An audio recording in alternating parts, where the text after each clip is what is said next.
पूरी दुनिया में मंदी की आहट और तनाव के बीच इंडियन इकोनॉमी ने एक ऐतिहासिक छलांग लगाई, जापान को पीछे छोड़ दिया और अब दुनिया की चौथी सबसे बड़ी अर्थव्यवस्था बन गया है।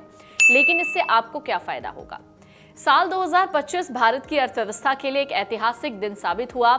एक ऐतिहासिक साल जब इस साल हम जापान को पीछे छोड़कर दुनिया की चौथी सबसे बड़ी अर्थव्यवस्था बने। दूसरी तिमाही में जीडीपी ग्रोथ बढ़कर 8.2% रही। ये महज आंकड़ों का खेल नहीं है, बल्कि ग्लोबल पावर शिफ्ट का एक बड़ा संकेत है। सरकारी आंकड़ों के मुताबिक भारत की जीडीपी $4.18 ट्रिलियन के पार पहुंच गई है। लेकिन रुकिए, ये बस शुरुआत है। सरकार का दावा है अगले कुछ सालों में जर्मनी भी पीछे छूट जाएगा और 2030 तक भारत दुनिया की तीसरी सबसे बड़ी आर्थिक महाशक्ति बन जाएगा। तो नंबर 1 पर कौन है? और क्या इस पूरी लिस्ट में पाकिस्तान का भी नाम है? तो चलिए सबसे पहले जानिए कि आम आदमी के लिए इसके क्या मायने हैं और आपको क्या फायदा होगा। सबसे अहम सवाल, जब पूरी दुनिया में अनिश्चितता है तो भारत में ये तेजी कहां से आ रही है? इसका जवाब है हम और आप, यानी भारत की आम जनता। इस आर्थिक विस्तार में सबसे बड़ी भूमिका घरेलू मांग और निजी खपत ने निभाई है।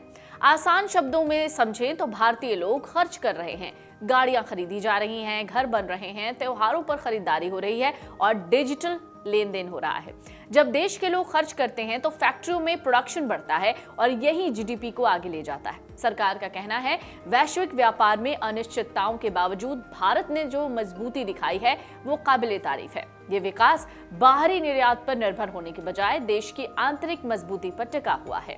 अब उससे भी बड़ा सवाल, आम आदमी के लिए क्या फायदा है और आम आदमी के लिए इसके मायने क्या है?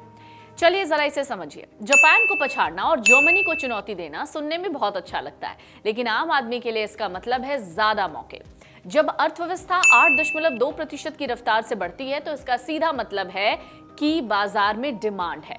डिमांड है तो फैक्ट्रियां चलेंगी और फैक्ट्रियां चलेंगी तो रोजगार के मौके बनेंगे। निजी खपत में बढ़ोतरी ये दिखाती है कि बाजार में काम धंधा तेज है, जो रोजगार सृजन के लिए सबसे जरूरी है। इसका आम आदमी के लिए मतलब है बैंक मजबूत स्थिति में है, घर, गाड़ी या बिजनेस के लिए लोन लेना आसान है और ज्यादा सुरक्षित भी होगा। जब कंपनियां कर्ज नहीं दबाती तो बैंकों के पास आम जनता को देने के लिए ज्यादा पैसा होता है। बड़ी अर्थव्यवस्था बनने का लक्ष्य प्रति व्यक्ति आय बढ़ाना है। सरकार का विजन 2047 तक भारत को उच्च मध्यम आय वाला देश बनाना है। इसका मतलब है आम आदमी की कमाई बढ़ेगी, उनकी परचेजिंग कैपेसिटी बेहतर होगी और वो बेहतर सुविधाएं वहन कर सकेंगे। $4.18 ट्रिलियन की अर्थव्यवस्था होने का मतलब है सरकार के पास टैक्स के रूप में ज्यादा पैसा है। इसका इस्तेमाल बेहतर सड़कें, अस्पताल, स्कूलों और डिजिटल सुविधाओं के रूप में मिलता है। भारत फिलहाल दुनिया की सबसे तेजी से बढ़ती प्रमुख अर्थव्यवस्था है। ये तेजी केवल शेयर बाजार या सरकारी फाइलों तक नहीं है, बल्कि ये दिखा रही है कि भारत का वक्त आ गया है। 2030 का लक्ष्य दूर नहीं है और जिस रफ्तार से भारतीय इंजन दौड़ रहा है, जर्मनी का पीछे छूटना तय है। लेकिन अब इसमें रूस शामिल है या नहीं? रूस अभी भी टॉप 10 में शामिल है क्योंकि इसकी अर्थव्यवस्था में सुधार हो रहा है, लेकिन पाकिस्तान का नाम टॉप 10 में कहीं भी नहीं है। पाकिस्तान की जीडीपी करीब $410 अरब है, जो दुनिया में 42वें नंबर पर है। यानी पाकिस्तान अभी भारत से बहुत पीछे है और टॉप 10 में आने के लिए उसे लंबा इंतजार करना पड़ेगा। जहां भारत की अर्थव्यवस्था 8% से ज्यादा की रफ्तार से बढ़ रही है, वहीं पाकिस्तान की ग्रोथ रेट सिर्फ 2 से 3% के आसपास है।